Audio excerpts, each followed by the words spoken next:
Important property देखेंगे skew symmetric tensor की।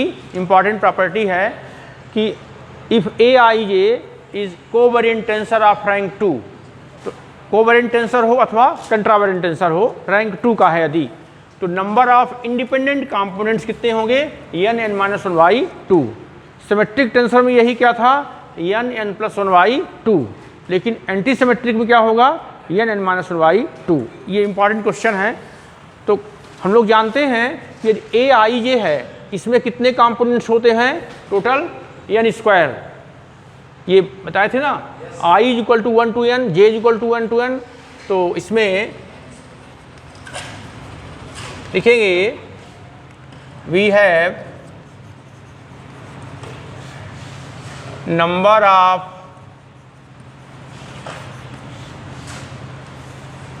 Components in a i j, ये कितने होते हैं, आर n स्क्वायर। कैसे, देखिए A11, A12, A1n, A21, A22, A2n, AN1, AN2, AN कितने हो गए, n स्क्वायर। अब since a i j is skew symmetric,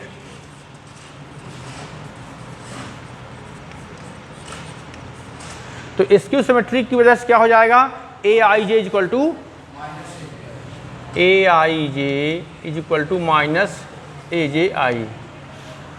तो ध्यान देना है, इसमें यदि i और j दोनों बराबर हों, if i is equal to j, तो उस स्थिति में क्या होगा, a i equal to minus a i, इधर आ जाएगा तो 2ai इज इक्वल टू 0, मतलब 2 तो 0 होगा नहीं, ए आई 0 होगा, तो ए आई इज इक्वल टू 0। दो संख्याओं का गुणा हो, यदि 0 हो रहा है, या तो पहली संख्या 0 होगी अथवा दूसरी।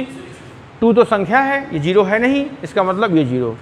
ए आई 0 है, इसका मतलब i इज इक्वल टू 1 लिखे, A11 is equal to 0, A22 is equal to 0, up to AN is equal to 0।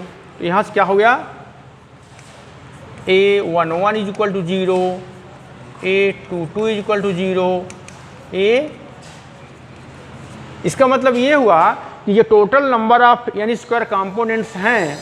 तो चूंकि ए आई जे स्क्यू सिमेट्रिक है, इसकी प्रॉपर्टी से जो डायगोनल के एलिमेंट होंगे वो सभी 0 होंगी, प्रॉपर्टी से।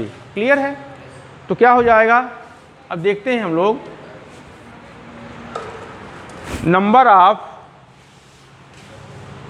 नाउ टोटल नंबर ऑफ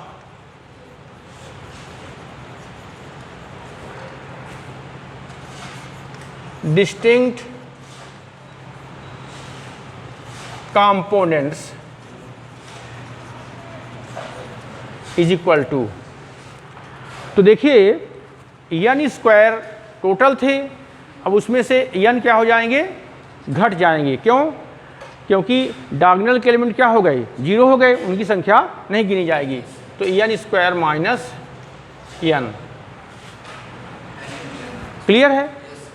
अब चूंकि इसमें ये एंटी सिमेट्रिक है, तो गिनती तो जैसे A12 is equal to A minus 2 1, तो कंपोनेंट्स तो वही हैं, चिन्ह बदला हुआ है बस, तो सेम चीज़ है। तो लिखेंगे कि since a i j is equal to minus a j i, इसका मतलब A12 equal to minus A21, A13 is equal to minus A31 up to so on.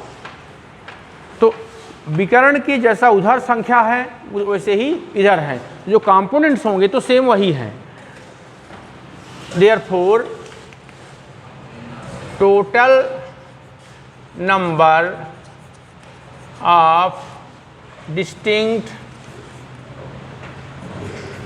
Components is equal to n square minus n by 2। Clear है? तो ये हो जाएगा n minus 1 by 2, hence proved. अब इसमें से एक तरीका और होता है, जैसे n स्क्वायर में से n घटा दिए और उसका बटे कर दिए। अब क्योंकि विकर्ण में इसमें संख्या 0 है तो किसी किसी जगह ऐसा भी लिखा होता है n स्क्वायर ये माइनस 1 प्लस 0, तो समझना है 0 का मतलब है जो विकर्ण के अवयव हैं वो 0 हैं। क्या है, कोई भी स्क्वायर मैट्रिक्स होती है अथवा ये जो लिखा हुआ है एंटिटीज वो स्क्वायर है, तो विकर्ण के जैसा ऊपर है वैसा ही नीचे है। तो सिमेट्री प्रॉपर्टी में क्या होता है कि टोटल n स्क्वायर हो गए, हम विकर्ण को घटा दिए तो n स्क्वायर माइनस n हो गए।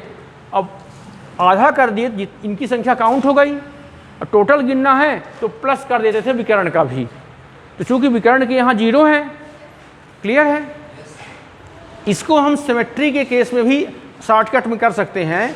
यदि ये aij सिमेट्रिक टेंसर है तो कैसे निकालते हैं, उसमें क्या होता है n+1/2, वो समझा दें आपको कि सिमेट्रिक के लिए यदि aij is equal to aj यदि दिया है तो पहले टोटल नंबर कितना हो गया n स्क्वायर, फिर उसमें विकर्ण को हम घटा दे रहे हैं, इसलिए क्योंकि हमको सिमेट्री प्रॉपर्टी से जैसा विकर्ण के नीचे है वैसा ही ऊपर है, तो n स्क्वायर माइनस n कर देंगे और फिर y2 कर देंगे। y2 क्यों कर देंगे? क्योंकि टोटल संख्या आ जाएगी, जैसा विकर्ण के ऊपर है वैसा ही नीचे है। अब टोटल नंबर निकालना है तो चूंकि ये n घटाए थे तो प्लस n यहाँ कर दिए, तो इसको आप लिखेंगे तो n square minus n plus 2n by 2, तो n square plus n plus by 2, तो n प्लस 1 बाई 2। तो शॉर्टकट मेथड से इसके लिए भी आ जाता है। समझ में आया? टोटल n स्क्वायर है और